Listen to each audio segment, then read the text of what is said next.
18 दिवस झाले दिल्लीच्या भर उन्हात हा माणूस आरडाओरडा करत नाहीये, तर सत्यासाठी एकटाच लढतोय. त्यांनी केवळ शिक्षण पद्धतीच नाही बदलली, तर आम्हा हजारो विद्यार्थ्यांच्या आयुष्याकडे बघण्याचा दृष्टिकोनही बदललाय. आज ते जंतर मंतरवर उपाशी का बसलेत माहितीये? कारण त्यांना लडाखची जमीन आणि तिथला निसर्ग वाचवायचा आहे. त्यांना लडाखसाठी पूर्ण राज्याचा दर्जा आणि 6व्या अनुसूचीची सुरक्षा हवी आहे, जेणेकरून तिथल्या लोकांचा हक्क सुरक्षित राहील. इतकी साधी मागणी आहे, पण सत्तेसाठी बसलेले लोक गप्प का? ज्या माणसाने आपलं संपूर्ण आयुष्य देशासाठी दिलं, त्यांचा आवाज ऐकायला सरकारकडे वेळही नाहीये. 3 इडियट सिनेमातला फुनसुक वांगडूला पाहून आपण शिट्ट्या वाजवल्या होत्या, पण सांगा ना, त्या सिनेमातल्या वांगडूकडून आपण काय शिकलो? फक्त डिग्रीसाठी न धावता काहीतरी नाविन्यपूर्ण करा. हेच तर सोनम वांगचुक त्यांनी त्यांच्या आयुष्यातून सिद्ध केलंय. त्यांनी केवळ लडाखच्या शिक्षणात क्रांती केली नाही, तर लडाखच्या मुलांना त्यांच्या मातीशी जोडलं.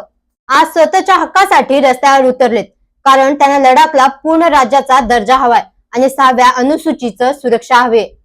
याचा सोपा अर्थ असा आहे की लडाखची जमीन आणि तिथल्या नाजूक निसर्ग मोठ्या कंपन्यांच्या घशात जाऊ नये.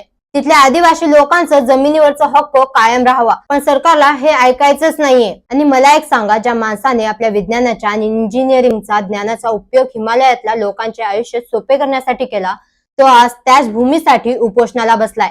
हे पाहून आपली मान लाजेने खाली नाही का जाणार? सत्ता ही कायम नसते बरं का, पण तुम्ही दिलेल्या वागणूक इतिहासात कायमची कोरली जाते. जेव्हा एक व्यक्ती आयुष्यभर देशाचं भलं करतो आणि तोच माणूस आपल्या हक्कासाठी उपोषणाला बसतो, तेव्हा सरकारचं शांत राहणं हे खूप भयानक आहे. ही लढाई आता फक्त लडाखची नाही, तर ही लढाई आहे प्रत्येक सामान्य माणसाची आणि विद्यार्थ्यांची. जर आज आपण आवाज उठवला नाही, तर उद्या आपल्यापैकी कोणाच्याही कष्टाची सरकारला किंमत राहणार नाही.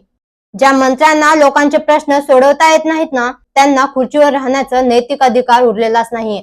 सोनम वांगचुक तर जिंकणारच हो, पण त्यावेळी या सरकारची काय किंमत उरणार? उठा, जागे व्हा, सोनम वांगचुक यांच्या पाठीशी उभे राहा. ही वेळ शांत बसण्याची नाही, तर जाब विचारण्याची आहे.